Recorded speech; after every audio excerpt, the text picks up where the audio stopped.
アレクサンダーテクニックとは自分のより良い使い方のための学びになります。で、自分とは何かというのをアレクサンダーテクニックでは体とか心とか分けずに、この体と心とその自分すべてについて取り組んでいくのがアレクサンダーテクニックです。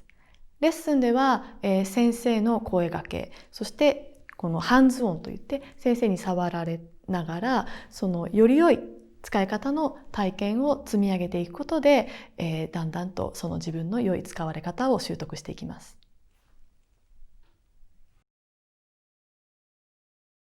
このアレクサンダーテクニックを発見した、フレデリック・マサイアス・アレクサンダーさん、俳優さんなんですけれども、彼はその声の問題を抱えていたんですね。で、自分が声を出すときにどういうことをしているのかっていうことを、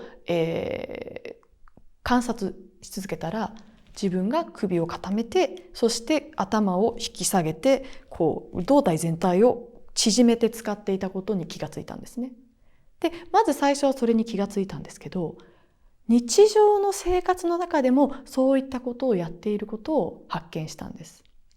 つまりはその日常の何回も何回も繰り返す動作が、そのシンプルな動作が洗練されていくことで、皆さんがより、上手にやりたいと思っている複雑な動作も自然と洗練されていく、そういったことがアレクサンダーテクニックのアプローチになります。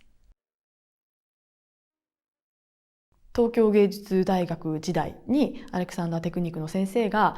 演劇コースを教えていたんですね。ただ私もものすごく若かったので、ずっと寝てるし、ちょっと地味な動きしかやらないし、面白くないな、私は歌いたいのになと思ってたんですよね。2014年からドイツのベルリンに行ったんですけども、その時の先生がアレクサンダーテクニックを使って歌のレッスンをする方だったんですね。彼がですね、まず私にさせたのはこのように、レッスンに行くとですね、椅子に座らせて、そして先生が体を触ってくれて、こういうふうに考えてみたらどうだろう、こういうのはどうだろうってアイディアを提案してくださって、たまに床に寝そべったりとか。で、20分ぐらいそういうことをしてから歌のレッスンに入ると、もうなんというか、もう今までの自分の歌い方とは全く違う、もう体が、私の場合はですよ、体が軽やかになって声がふわーっと出ていく、そういった体験をベルリンで積み上げたんですね。そして日本に帰って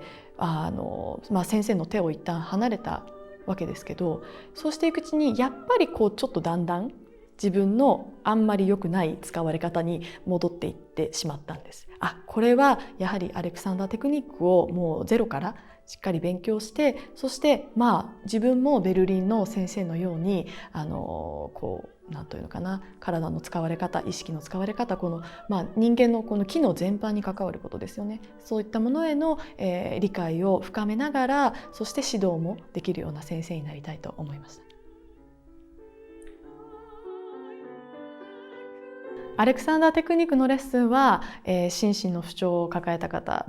疲れやすいとか、あとは姿勢が気になるとか、そういう方にもお越しいただいています。そして歌のレッスンはもう趣味の方からこれから音大を希望している方まで幅広くお越しいただいています。ちょっと私無理かも